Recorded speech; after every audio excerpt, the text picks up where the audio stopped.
राहुल शर्मा 28 साल का एक सॉफ्टवेयर इंजीनियर था। दिल्ली के गुड़गांव में रहता था। उसका रोज का रूटीन फिक्स था। सुबह 9 बजे ऑफिस जाना, शाम 8 बजे वापस आना और बीच में मेट्रो की सफ़र। दिल्ली मेट्रो उसके लिए घर जैसी थी। भीड़, धक्का मुक्की और वो एसी की ठंडी हवा जो थकान मिटा देती। लेकिन राहुल को मेट्रो से एक अजीब डर था जो बचपन से चला आ रहा था। उसके दादाजी बताते थे कि दिल्ली की ज़मीन के नीचे पुरानी आत्माएं दबी हैं, मुगल काल की, ब्रिटिश टाइम की, जो कभी कभी ऊपर आ जाती हैं। राहुल हंसकर टाल देता, लेकिन दिल में एक गांठ थी। एक शाम, नवंबर की ठंडी रात थी। धुंध छाई हुई, स्ट्रीट लाइट्स धुंधली। राहुल ऑफिस से निकला, कनॉट प्लेस मेट्रो स्टेशन पहुंचा। प्लेटफॉर्म पर भीड़ कम थी क्योंकि लेट हो चुकी थी। ट्रेन आई, येलो लाइन की, लेकिन अजीब लग रही थी। डोर पर कोई नंबर नहीं, लाइट्स पीली पीली। राहुल अंदर घुसा, सीट मिल गई, ट्रेन चली, लेकिन अनाउंसमेंट नहीं हुआ। शायद टेक्निकल फॉल्ट, उसने सोचा। अंदर सिर्फ 3 लोग थे। एक बूढ़ा आदमी किताब पढ़ता हुआ, एक लड़की सफ़ेद साड़ी में फ़ोन स्क्रॉल करती और एक बच्चा जो अकेला लग रहा था। राहुल ने अपना फ़ोन निकाला, लेकिन सिग्नल गायब। अंडरग्राउंड है ना, उसने खुद को समझाया, लेकिन दिल में पहला हुक लगा। ट्रेन की स्पीड ज़्यादा लग रही थी, जैसे रुकने का इरादा नहीं। ट्रेन अगले स्टेशन पर रुकी, राजीव चौक, लेकिन बाहर प्लेटफॉर्म खाली, कोई नहीं। राहुल ने सोचा लेट नाइट है, लेकिन जैसे ही डोर बंद हुए, लड़की ने सिर उठाया। उसकी आंखें लाल, जैसे रोई हो। भाई साहब, समय क्या हुआ? उसने पूछा। राहुल ने घड़ी देखी, 8:45, 9 बजने वाले हैं, उसने कहा।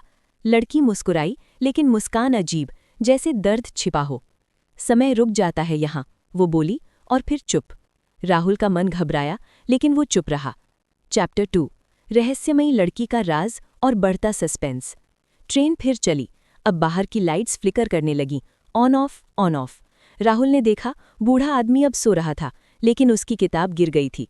किताब का टाइटल, दिल्ली की अनसुलझी रहस्य। राहुल ने झुककर उठाई, लेकिन पेज खुला तो एक लाइन हाईलाइट। मेट्रो के नीचे दबी आत्माएं जो गलत ट्रेन पकड़ने वालों को जाती हैं। दिल की धड़कन तेज हो गई। वो लड़की की तरफ मुड़ा। आप कहाँ उतरेंगी? उसने पूछा। लड़की ने कहा, मैं तो घर जा रही हूँ, लेकिन रास्ता लंबा है, 1995 से जा रही हूँ। राहुल चौंका। 1995? वो तो पैदा भी नहीं हुआ था तब। मजाक कर रही हैं? उसने हंसकर कहा। लेकिन लड़की गंभीर। नहीं, उस साल एक एक्सीडेंट हुआ था, कंस्ट्रक्शन साइट पर। दिल्ली मेट्रो बन रही थी, मैं वहाँ काम करती थी। गिर गई, दब गई।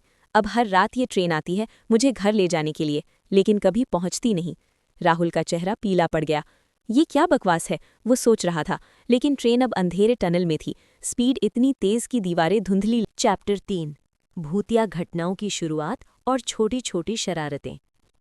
ट्रेन फिर चली। अब स्पीकर से आवाज आई, लेकिन अनाउंसमेंट नहीं, एक फुसफुसाहट। राहुल, घर आ जाओ। राहुल स्तब्ध। कैसे जानते उसका नाम? वो बूढ़े आदमी की तरफ मुड़ा। अंकल, सुना आपने? लेकिन बूढ़ा गायब, उसकी जगह पर सिर्फ किताब। राहुल ने किताब खोली, पेज पर लिखा था, भूतिया ट्रेन 1995 से चल रही है, जो लॉस्ट सोल्स को कलेक्ट करती है। वो किताब फेंक दी, लेकिन किताब खुद ब खुद खुल गई, दूसरे पेज पर। अब ट्रेन में लाइट्स बंद हो गई, अंधेरा पूरा, सिर्फ राहुल की सांस की आवाज़। अचानक एक हाथ ने उसका कंधा पकड़ा। कौन? वो चीखा। लाइट ऑन हुई, कोई नहीं, लेकिन आईने में उसने देखा, पीछे एक शैडो, लड़की जैसी। वो दौड़ा अगले कंपार्टमेंट में, लेकिन वहाँ बच्चा बैठा था, हंसता हुआ। अंकल, खेलोगे? बच्चे ने कहा। राहुल ने पूछा, तुम कौन हो? बच्चा बोला, मैं 2005 का हूँ, ट्रेन में गिर गया था, अब यहाँ खेलता हूँ। राहुल का दिल जोर से धड़का। बच्चा गायब हो गया, लेकिन उसकी हंसी गूंज रही थी। राहुल ने फ़ोन निकाला, लेकिन स्क्रीन पर एक पुरानी फोटो, 1995 की, एक लड़की की, वही सफ़ेद साड़ी वाली। कैप्शन, मिसिंग, प्रिया, मेट्रो एक्सीडेंट में। राहुल समझ गया ये कोई कोइंसिडेंस नहीं। ट्रेन अब रुक रुक कर चल रही थी, हर स्टॉप पर नई शैडोज आ रही थीं। एक बार डोर खुले, बाहर जंगल जैसा। दिल्ली में कहाँ? राहुल बाहर कूदने वाला था, लेकिन एक आवाज़, मत जाओ, वापस नहीं आओगे। वो रुक गया। चैप्टर 4, ड्रामा का बढ़ना और परिवार की यादें। राहुल को अपनी फैमिली याद आई। घर में माँ इंतज़ार कर रही होगी, डिनर तैयार, लेकिन यहाँ वो फंस गया था। ट्रेन अब स्लो हो गई, जैसे थक गई हो। राहुल ने सोचा, शायद बाहर निकल सकता हूँ, लेकिन डोर नहीं खुल रहे। वो चिल्लाया, मदद मांगी, लेकिन कोई जवाब नहीं। अचानक स्पीकर से गाना बजा, पुराना 90s का, आजा शाम होने आई, लेकिन आवाज़ डिस्टॉर्टेड, जैसे रो रही हो। फिर लड़की वापस आई, अब कंपार्टमेंट में। तुम क्यों यहाँ? उसने पूछा। राहुल बोला, गलती से चढ़ गया। लड़की हंसी, सब यही कहते हैं, लेकिन ये ट्रेन चुनती हैं, जो अकेले हैं, जो डरते हैं। मैं प्रिया हूँ, 1995 में मरी थी, अब यहाँ फंसी हूँ, घर नहीं पहुँच पाती। राहुल ने पूछा, कैसे निकले? प्रिया बोली, एक तरीका है, सच्चाई बोलो, अपना डर बताओ, लेकिन ज्यादातर फेल हो जाते हैं। राहुल ने सोचा, अपना डर? वो बचपन से अकेलेपन से डरता था, पापा की मौत के बाद। ड्रामा बढ़ा, ट्रेन हिलने लगी, जैसे भूकंप। शैडोज दीवारों से निकल आईं, सैकड़ों, चीखती हुईं। हमें छोड़ो, वे कह रही थी। राहुल ने आंखें बंद की, प्रार्थना की, लेकिन प्रिया ने कहा, डरो मत, सामना करो। राहुल ने अपना डर बताया, मैं अकेला हूँ, फैमिली से दूर। अचानक शांति, लेकिन यह सिर्फ शुरुआत थी। और घटनाएं, दोस्तों की एंट्री और ट्विस्ट। राहुल को याद आया, उसके दोस्त अजय और नेहा भी मेट्रो यूज करते हैं। क्या वे भी फंस गए? ट्रेन रुकी, डोर खुले, बाहर अजय खड़ा। राहुल यहाँ क्या कर रहा? अजय बोला, चल निकलते हैं।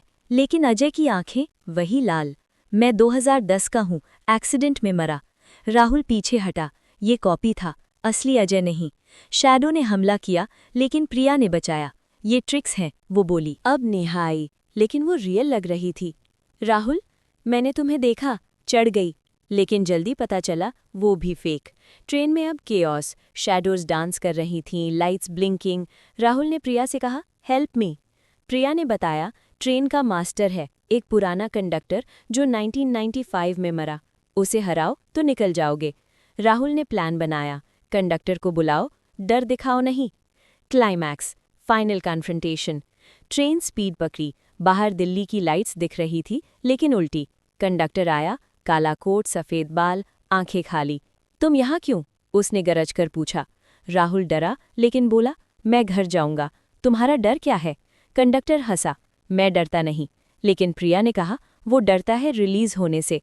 राहुल ने चैलेंज किया, रिलीज हो जाओ, नई जिंदगी मिलेगी। कंडक्टर गुस्से में ट्रेन हिलाई, लेकिन राहुल नहीं डरा। अचानक लाइट ब्राइट, शैडोज गायब, ट्रेन रुकी, रियल स्टेशन पर। राहुल बाहर निकला, प्रिया मुस्कुराई, थैंक यू, अब मैं फ्री हूँ। वो गायब हो गई। राहुल घर पहुंचा, लेकिन बैग में वही टिकट, 1995। न्यूज़ देखी, मेट्रो में पुरानी घोस्ट स्टोरीज रिवाइव। वो समझ गया, ये रियल था। एंडिंग और लेसन। अगले दिन राहुल ने मेट्रो ली, लेकिन अब डर नहीं। लेकिन रात में सपने आते, प्रिया की मुस्कान। दिल्ली की मेट्रो में सावधान रहो, कभी गलत ट्रेन मत पकड़ना। ये स्टोरी खत्म, लेकिन राज अनगिनत। अगर तुम दिल्ली में हो तो रात की आखिरी ट्रेन से बचो।